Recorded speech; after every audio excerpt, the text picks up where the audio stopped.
శ్రీమతి పబ్బ విజయశ్రీ గారు ఉపాధ్యాయుని, తెలుగు భాషోపాధ్యాయుని వారు ఇచ్చేసి కవితను సంక్షిప్త సుందరంగా వాక్యం రసాత్మకం కావ్యం అన్నారు పెద్దలు.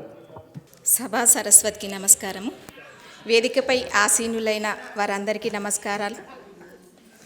వేదికపై ఆసీనులైన గురుతుల్యులు బ్రహ్మశ్రీ అయాచితం నటేశ్వర శర్మ సార్ పాదపద్మాలకు నమస్కారం చేస్తూ నా కవితను ప్రారంభించబోయే ముందు ఒక చిన్న మాటలు.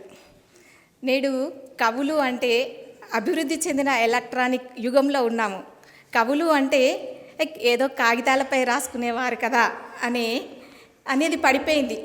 ఈ స్థితిలో కవుల వారు సంస్థానాధీశులచే గౌరవింపబడుతున్నారు అని కవులకి ఒక విశిష్ట స్థానాన్ని అందించినటువంటి కామినేని వంశీయులు శ్రీ అనిల్ కామినేని గారికి హృదయపూర్వక నమస్కారాలు తెలియజేసుకుంటున్నాను.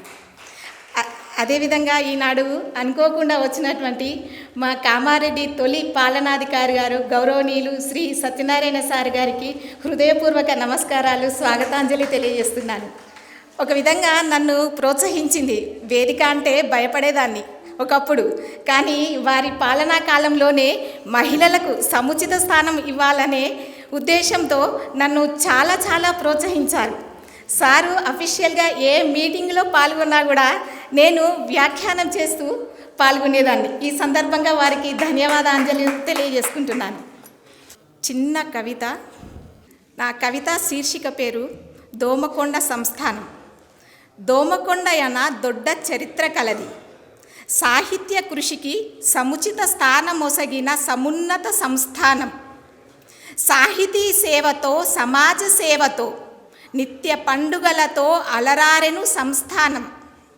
జలరాశులే, ఘన ధాన్యరాశులే, అపర సిరిరాశులే విలసిల్లగా అమరపురిగా పేరుగాంచెను దోమకొండ సంస్థానం. కమనీయ కావ్యాలతో కనిపించినది కవి సామ్రాట్టులను. కమనీయ కావ్యాలతో కనిపించినది కవి సామ్రాట్టులను. అక్షరయాత్రతో జైత్రయాత్ర చేసినది సంస్థానం. అక్షరయాత్రతో జైత్రయాత్ర చేసినది దోమకొండ సంస్థానం. నిన్నుగాంచి పులకించిపోయినది తెలంగాణ భాషామ తల్లి. అక్షర సేవలో ఆధునిక పోకడలతో అబ్బురమనిపించు సుమగ్రంథాలను రాశిగా పోసెను మల్లారెడ్డి మహాకవి పోషకులు.